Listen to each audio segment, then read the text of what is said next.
What's up, people? Listen, the game last night, Warriors, Lakers, one of the best games in the world. Atmosphere, sunlight, shining on the people, power to the people.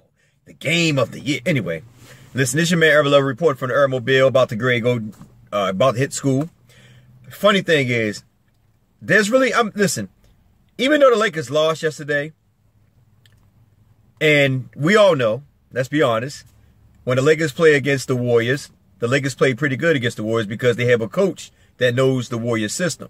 So based on the fact that this coach knows the Warriors system, this is the only team I know since Luke been there that basically either won the games or kept them close. I mean, besides a couple games that I think they blow us out. I'm not too sure.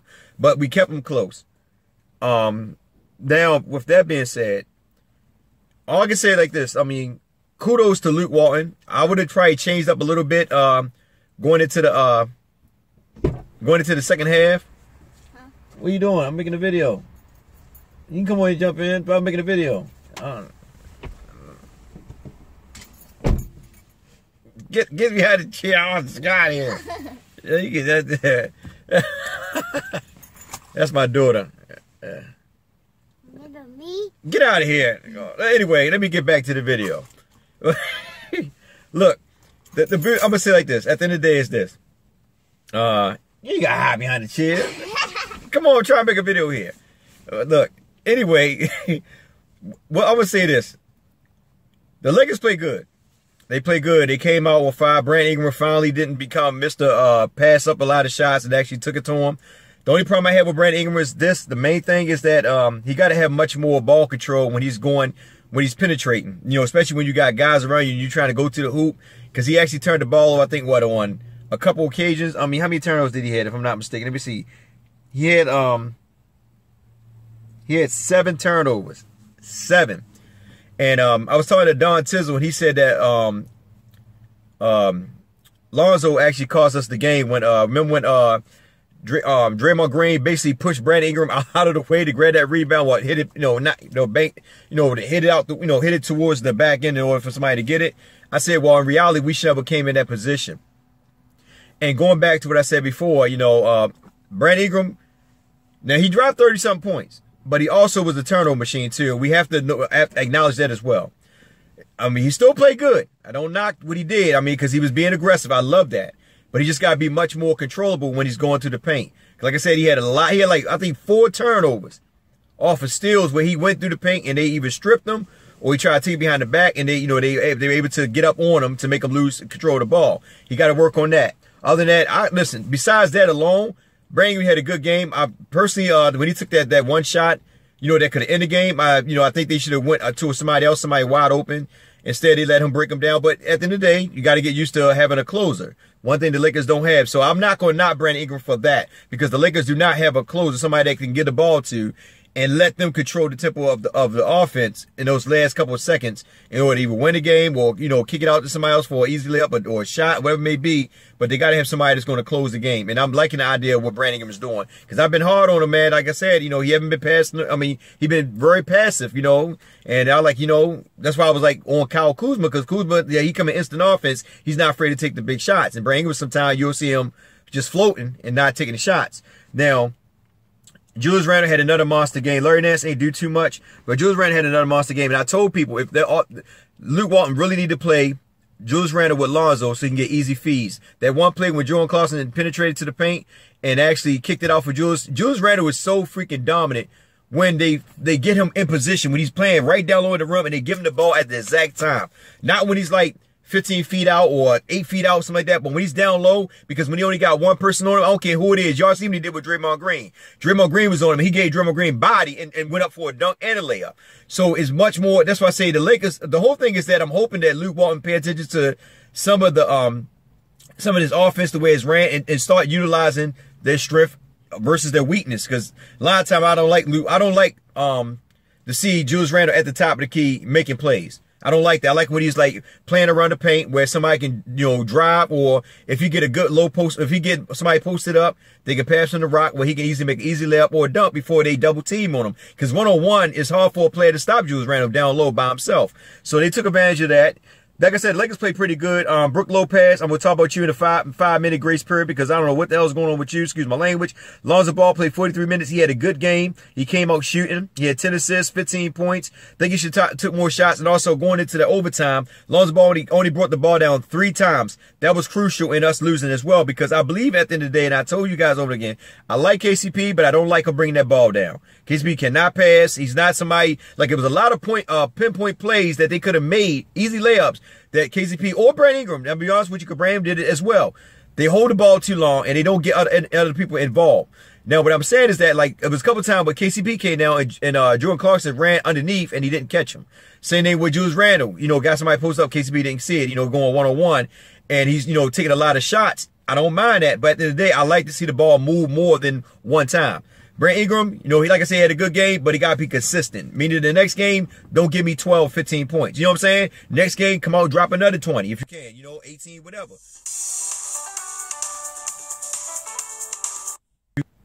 So, somebody just beeped in my phone. They probably call me right back. But the next game, like I said, at the end of the day, I'm sorry I have a lot of distractions going on, but everything's going on right now. I'm just excited, you know, but Brandon Ingram, like I said, Brandon Ingram, you know, the thing is they just got to look for players. There's nothing wrong with being aggressive. That's cool and all. But sometimes there's somebody wide open. You got to hit them. I'm wondering if Luke Walton will see something to Brandon Ingram, like he said to Kuzma, because Kuzma was doing the same thing the previous games, and Luke Walton got into his crap. Brandon Ingram did the same thing, but Luke Walton didn't get into his crap. That's what I'm trying to tell you guys. You know, that favoritism, we got to get away from that, Luke Walton. We got to start utilizing the players and letting them play to their skill set. The guy had a good game, but at the end of the day, you still got to find open players to get better opportunity shots because those 7 crucial turnovers really cost us the game with Brandon Ingram. I just want to let you know that it wasn't so much Lonzo Ball because that was only one play that shouldn't even came about. But anyway, Caldwell Pope, he had a good game. You know, like I said, I still don't like the idea where he go ISO. You know, sometimes you just let the offense come to you, big brother. You know, let Lonzo Ball bring the ball down. Let him set you up because right now you probably can shoot better as a spot-up shooter. You know what I mean? Let Lonzo, you know, create the offense. You find your spot. Let Lonzo hit you. Bam. There you go. Easy shots. You ain't got to always force stuff. Still looked good. Corey Brewer came in, played pretty good defense. You know, and that's what he's there for, the good defense. He came in, he hustled. Andrew Bogut, they still gave him playing time. I don't know why. You know, I don't know. I don't want to talk about Andrew Bogut. Clarkson had another good game. You know, he came in, you know, started going straight to the rim. Listen, at the end of the day, they still had a good game. The only problem I had with Luke is this. This is the main thing I have a problem with. That overtime, instead of having Josh Hart in there, you should have brought Larry Nance in. Had Larry Nance play the center spot, because I've been saying in my videos way back when that Larry Nance should play the center and Julius Randle play the power forward, or vice versa. Based on the fact Julius Randle was actually hurting him, I would have probably kept Julius Randle at the center spot and put Larry Nance at the power forward spot, since Larry Nance could probably shoot better than Julius. And on top of that, it opens up the floor a little bit. Now, I'm not knocking Josh Hart for playing, you know what I mean? But at the end of the day, we needed much more. We got our rebound. That was another big problem. We got our rebound. Free throws wasn't bad this game. We was 20 for 25, but we definitely got our rebound like Ahmad. I mean, that was what killing us. We only had 30. We had what? Let me see. Let me make sure. We had 34 rebounds to their how many they had? They had 49. So we got out rebound. It was killing us, man, especially on the offensive board. They were getting a lot of putbacks. Now to the defense. Like I told y'all before, you know, Golden State is a real good passive team, and Luke wants you to know this. The Golden Lakers gave too many backdoor cuts. There was too many backdoor cuts. They were getting to the paint easy. A lot of them should have been not. After a couple of them, Luke wants you to call the timeout. He told them, guys, listen, you got to cut them the backdoor cuts off, because that's what they were doing with us. They was cutting the backdoor cuts off, keeping us from making a lot of extra passes. But we still play pretty good. Like I said today, the Lakers still played their heart out. They still play pretty good. But that's something that we definitely have to work on. Draymond Green had 4 steals. I mean, other than that, man, like Steph Curry, I know a lot of people said that Lonzo Ball shut him down. I wouldn't say he shut him down, because Steph Curry, I think he had something wrong with his wrist or something like that. It might be the shooting wrist. I'm not too sure. So that was a benefactor of him missing a lot of shots, because you know it's towards the end he came on. He got hot and hit 2 back-to-back threes that kind of put the nail in the coffin. Still could have won the game though, but. You know, Klay Thompson, you know, I don't even want to talk about him. At the end of the day, Klay Thompson is Klay Thompson. He's a freaking sharpshooter. You know, they just weren't going to him. Instead, they were letting KD do his thing. And Brandon Ingram actually played pretty good defense against Kevin Durant. And the reason why I say this is because Kevin Durant took 25 shots, only made 12 of them. So let's be real. But at the end of the day, he made crucial shots when it counts. So that's the importance of it. But Brandon Ingram, he had 32 points. He took 12 for 21. So it was, like I said, a lot of missed opportunity for the Lakers. We still could have won the game. I still enjoyed it. Brandon Ingram actually making free throws. Like I said, if you're going to go to the pine, you know, you got to, you know, if you get fouled, you got to hit the free throws. He came through. Most everybody came through. The only problem I had really, and I'm going to let y'all go on this one, is Brook Lopez. Brook Lopez, if you're not going to utilize him according to the way he works his offense, because he's a finesse play, he's not an inside play, he's more of a shooter, a set shooter. If we're not going to utilize him like that, you might as well just bring him in, like give him Andrew Bogut minutes. And I hate to say it, but you give Andrew Bogut 6 minutes, you might as well get at the Brook Lopez. You might as well go ahead and start Larry Nance at the center spot. I mean, Larry Nance at the center spot. And that way, when Kyle Kuzma come back, you can start him at the power forward spot. And then you can continue with your rotation, bring Julius and Jordan Clarkson off the bench. There's no way you're gonna change according to the offense that I said before, with Julius at the power forward spot and Brook Lopez. Brook Lopez is the X factor. He's not really doing nothing. And I'm not saying he's bad on offense. They just don't know how to utilize him. And he's like an old man Tank. You know, one of the old teams back in World War II that's still conking and still trying to go. Ain't no oil. That's what he looked like. He just he's like animation. He like animated. You know what I'm saying? Like an Autobot. Transform and roll out. He looked like, he just looked bad. But anyway, at the end of the day, no matter how bad they look, you know, like I said, besides all the turnovers, besides, you know, Lew Walton putting Josh Hart in overtime instead of putting Larry Nance in, we still played good. I didn't want us to go to overtime. I knew we were going to overtime. There was a 100% possibility that we weren't going to win, and I seen it because this is the Warriors you're talking about. This is the best team in the planet Earth. This is the freaking Justice League, you know, Justice League of NBA, you know, so look, the Lakers, for small reason, when they play them boys, they play good. And at the end of the day, regardless of how you look, baby, you boys get the Lakers royalty because you play good. You play good regardless of what anybody say. You still look good. Wish we would have won the game, but hey, it is what it is. Can't be mad at you guys. You know, you're still young. You're still growing. Lew Walton, you did good with your rotation. The only problem, like I said, is Josh Hart in overtime. You should have been Larry Nance in because we got out rebound on the board. They had a lot of second chance points. We shouldn't have gave up. We shouldn't allow that to happen. You know, and Swaggy P, you know, you my man. I was happy that you got in and got some playing time. And that's about it, guys. You know, like I said, you know, we gotta just work on those mechanics and let the guys be consistent. If they're consistent, we can win games and we can make the playoff, but they gotta be consistent. And Lew Walton, you cannot go through the next game being stubborn. You know, you got to continue with the rotation. I like Josh Hart, but when a crucial moment like that, I wouldn't have had him in. I had Larry Nance in, only on a veteran type like that, you know, and Josh Hart's not a bad guy, but you know, it is what it is. Anyway, it's your man, Urban Lover. Got to get out here, get my daughter something to eat so I can get hit to school. You know what I'm saying? Before the asylum people come get me. Y'all take care, but bless. We'll get in the comment section. Tell me what you think about the game. You should be pumped. I know y'all going to have a lot of negative stuff to say, some of y'all, but you know what? It is what it is, man. Like I said, it was a close game. They didn't get blown out. They stood in the game. They went in overtime. I'm happy for Brandon Ingram. I just hope that he continue on.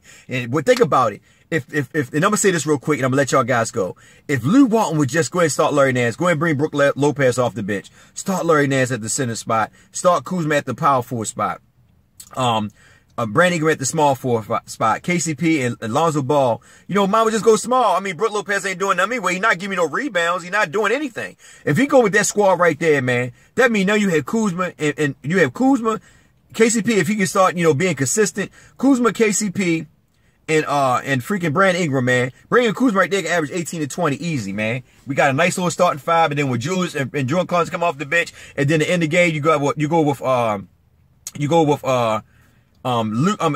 Lonzo Ball, Jordan Clarkson in the backcourt, Kuzma, Julius Randle, and then KCP. Woo! Might as well, Julius Randle. Hey, Julius Randle getting them boys body. Julius Randle getting them body. I'm getting out of here, man. I'm getting all excited. God, check it out. Oh, don't pop up. Get out of here, girl. You getting excited too? Come on, you getting excited too? I'm getting excited too. That's what I'm talking about, baby. Lakers, baby. Look at the purple glass you got on. Ah! Woo!